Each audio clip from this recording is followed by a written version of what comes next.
Vous voulez mettre en place un money management fiable? Vous voulez connaître des stratégies de trading simples mais efficaces? Alors achetez mon dernier livre Maîtriser la bourse, un livre indispensable pour réussir en bourse.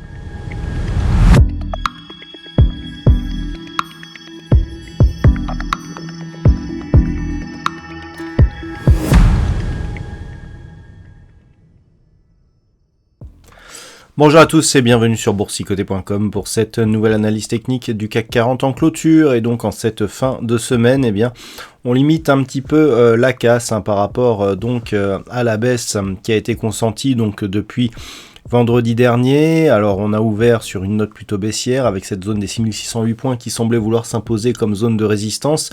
Mais au final, malgré une tentative d'inscription de nouveaux points bas, on est resté ici sur la zone des 6570 points avant de rebondir et de clôturer à 6626.11. Le CAC 40 regagne ce soir 0,31% par rapport à la clôture de la séance précédente.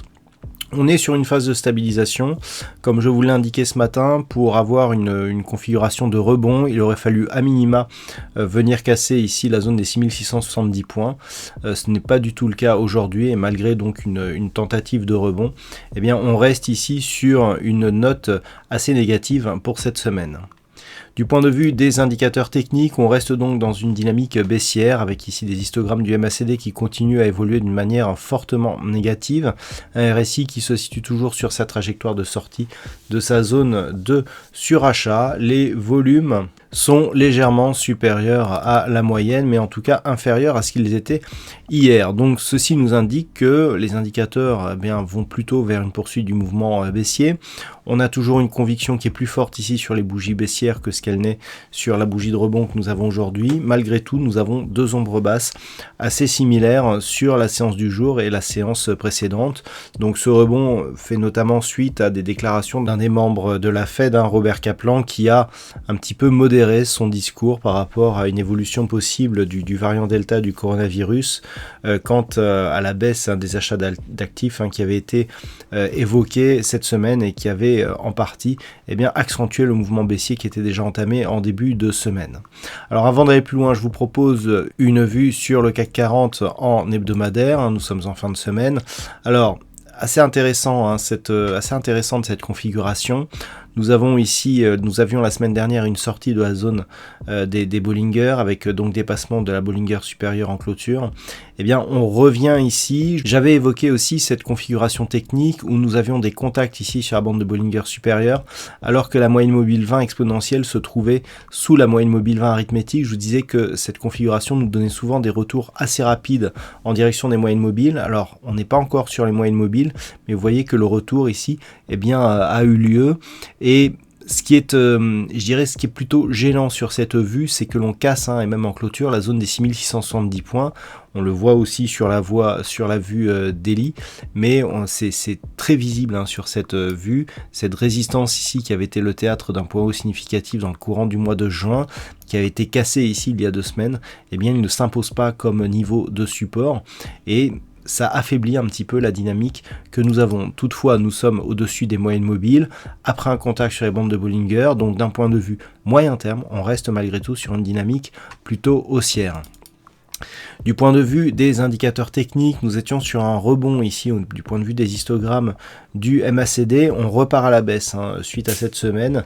Et puis par rapport au RSI, j'évoquais des débuts de divergence baissière sur le RSI.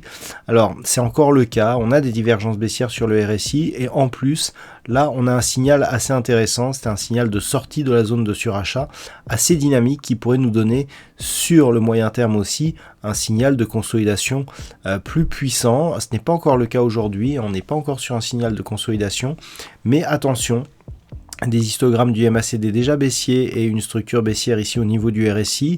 Si on confirme sur des dépassements de niveaux horizontaux, on pourrait là aussi avoir un signal d'un mouvement baissier. Alors ces signaux, quels seraient-ils? Il faudrait d'un point de vue moyen terme venir casser le plus bas significatif de cette bougie ici, qui se situe à 6253.25. Alors on le connaît, ce niveau, c'est tout simplement le niveau de retracement à 100% que l'on voit sur la vue daily. D'un point de vue moyen terme, si on casse ici ce niveau, retour possible ici sur la zone des 6154 points.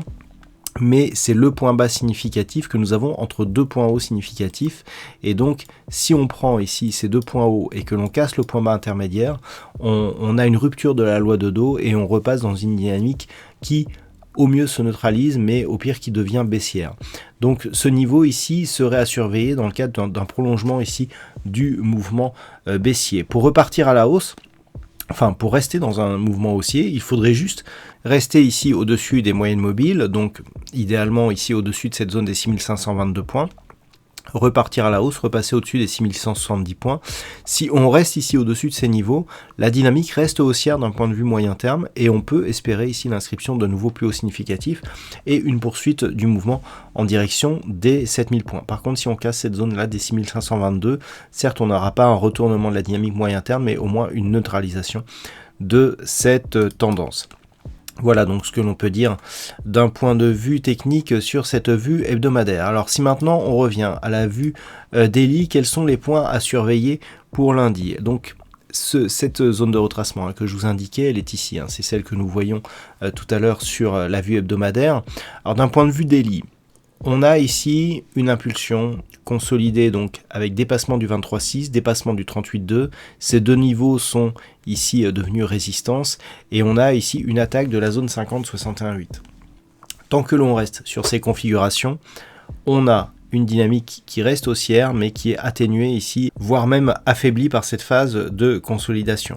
Pour repasser dans un flux haussier, ce qu'il faudrait, c'est idéalement combler ce gap ici que nous avons grossièrement entre 6670 points et 6760 points. Tant que ce gap n'est pas comblé, tant que l'on ne repasse pas au-dessus des moyennes mobiles, eh bien on restera dans une dynamique potentiellement baissière. Certes, nous n'avons pas eu de contact ici avec la bande de Bollinger inférieure, mais si les cours persistent à évoluer dans cette zone 50-61-8, avec cette bande de Bollinger qui est déjà dans cette zone, il peut y avoir contact et donc confirmation d'un retournement de la dynamique court terme. Là pour l'instant, la dynamique court terme, alors d'un très court terme, on est vraiment baissier. D'un point de vue court terme, on neutralise, on a un léger biais baissier parce qu'on a quand même un retournement assez fort et ce gap ici, gap de continuité qui était précédé par un gap de rupture, nous donne des indications assez baissières pour l'instant. Surtout que, comme je vous l'ai indiqué en introduction de cette analyse, le fait que le rebond ici ne permette même pas un comblement partiel de ce gap nous indique qu'on est toujours dans une dynamique baissière forte. Donc lundi prochain, si on ouvre ici sous la zone des 6608 points, clairement, en grosse orientation baissière, on visera une poursuite en direction des 6522 points. En cas de rupture ici de ce retracement de Fibonacci, proche des 6505 points, eh bien l'objectif deviendra un retour ici sur un retracement total, à savoir sur ce point bas ici des 6253 points. Niveau aussi identifié sur la vue hebdomadaire. Par contre, tant que l'on reste ici sur cette phase, eh bien, on est toujours dans une dynamique haussière qui a consolidé et qui se stabilise. Si on revenait ici au-delà des 6170 points, là, on commencera à avoir un rebond qui serait technique et ce n'est qu'au-delà du comblement de ce gap que l'on pourrait penser ici à un retour à un mouvement haussier. Voilà donc ce que l'on peut dire sur cette configuration technique pour ce soir. D'un point de vue statistique, alors on a des probabilités qui redeviennent haussières, notamment pour le début de la semaine prochaine, donc ça c'est un petit peu équilibré. Alors par contre, il y a une très faible conviction et qui plus est, nous sommes sur un nombre d'occurrences trop faible pour valider cette statistique, donc celle-ci sera donnée uniquement à titre indicatif et donc pour l'instant eh bien cela semblerait s'équilibrer au vu de la séance que nous avons eue aujourd'hui. Voilà donc pour ce soir, écoutez, je vous souhaite un très bon week-end, on se retrouve dès lundi prochain pour d'autres analyses techniques toujours sur le site boursicoté.com.